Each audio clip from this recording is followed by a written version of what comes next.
અમદાવાદમાં ગુજરાત રાજ્ય વિદ્યાર્થી વાલી મંડળની અગત્યની બેઠક મળી હતી અને જેમાં નીટ પરીક્ષા કૌભાંડ ગેરરીતિઓ સહિતના મુદ્દા પર ચર્ચા કરવામાં આવી હતી।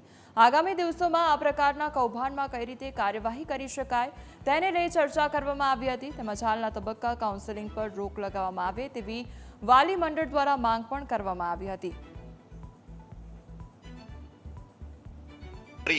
રીનીટ લેવાવી જોઈએ એવું અમારું સ્પષ્ટ માંગણી છે ભારત સરકાર પાસે। અને જે શિક્ષા મંત્રી છે ધર્મેન્દ્ર પ્રધાન શ્રીજી એમને પણ અવારનવાર ટ્વીટ કર્યા છે। એ વસ્તુ છે। બીજું કે જે રીનીટ 1563 માટેનો જે હુકમ થયો છે અને એનટીએ સ્વીકાર્યું કે ભાઈ આ ગ્રેસ માર્ક છે એ ખોટા છે, એટલે ક્યાંક એનટીએ પણ હવે એ ભૂમિકામાં આવી છે કે એની ભૂલ સ્વીકારવાની શરૂઆત કરી છે। જે ચોરી થઈ છે બિહારમાં એફઆઈઆર થઈ છે, આવનારા સમયમાં અમને એવી ચોક્કસ અપેક્ષા છે કોર્ટ પાસે અને ભારત સરકાર પાસે કે એ આ દિશામાં આગળ વધે અને વિદ્યાર્થીઓના તેજસ્વી, ખાસ કરીને હું કહું છું તેજસ્વી વિદ્યાર્થીઓના ભવિષ્ય માટે યોગ્ય નિર્ણય લેશે। રીનીટના મુખ્ય 4 મુદ્દાઓ છે, જેની અંદર સૌથી પહેલું કે કાઉન્સેલિંગ સ્ટોપ કરાવવું અને કાઉન્સેલિંગ માટે અમે અહીંયાથી એક પત્ર ઝુંબેશ ચાલુ કરવાના છીએ અને માનનીય સુપ્રીમ કોર્ટના વડા ચંદ્રચૂડ સાહેબ શ્રીને અમે પત્ર દ્વારા જણાવવાના છીએ કે કાઉન્સેલિંગ કેમ સ્ટોપ થવું જોઈએ।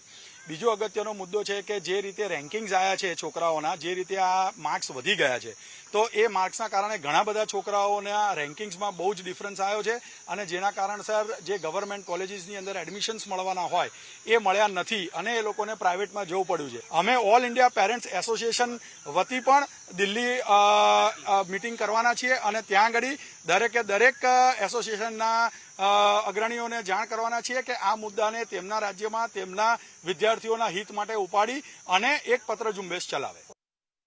વડોદરાની એમએસ યુનિવર્સિટીમાં પ્રવેશ મામલે વિદ્યાર્થી નેતાઓ સતત વિરોધ કરી રહ્યા છે, ત્યારે આજે ફરી કમાટીબાગ ખાતે આવેલા વિદ્યાર્થી હિતરક્ષક સમિતિમાં વિદ્યાર્થી નાઓએ એકત્ર થઈ રજૂઆત કરી હતી। એમએસ યુનિવર્સિટીમાં સ્થાનિક વિદ્યાર્થીઓને પ્રવેશ મળે તેવી માંગ સાથે વિદ્યાર્થી નેતાઓએ રજૂઆત કરી હતી। વિદ્યાર્થી નેતાઓએ કહ્યું હતું કે યુનિવર્સિટીએ વિદ્યાર્થીઓને શિક્ષણથી વંચિત રહે તેવી પરિસ્થિતિ ઊભી કરી છે। વિદ્યાર્થી નેતાઓએ 18 તારીખથી યુનિવર્સિટી ખાતે આંદોલન કરવા ચીમકી પણ ઉચ્ચારી છે। આમાં 100% ખાનગી યુનિવર્સિટીને ફાયદો થવાનો, કારણ કે 75% એટલે વિચાર કરો, એક તો 12th કોમર્સનું રિઝલ્ટ આટલું આપ્યું છે, એમાં 75% મેરિટ બંધ કર્યું છે, તો 35%થી 75%ના વિદ્યાર્થીઓ જશે કે એ બધા ખાનગી કોલેજમાં જવાના। એટલે યુનિવર્સિટીના વાઇસ ચાન્સેલરે શું સોપારી લીધી છે કે ખાનગી કોલેજનો તમારે ફાયદો કરાવવાનો છે? મારો આ પ્રશ્ન છે। અમે 35% સુધી એમએસ યુનિવર્સિટીની પાદરા કોલેજમાં પણ એડમિશન મળતા હતા, માટે પાદરા કોલેજ કેમ રાખી છે કે ભાઈ જેના ટકા ઓછા હોય, જે નબળા હોય ભણવામાં વિદ્યાર્થી, એ લોકોને પાદરા એડમિશન આપતા હતા, બાકી બધાને મેન યુનિટ ગર્લ્સ બધા એડમિશન મળતા હતા।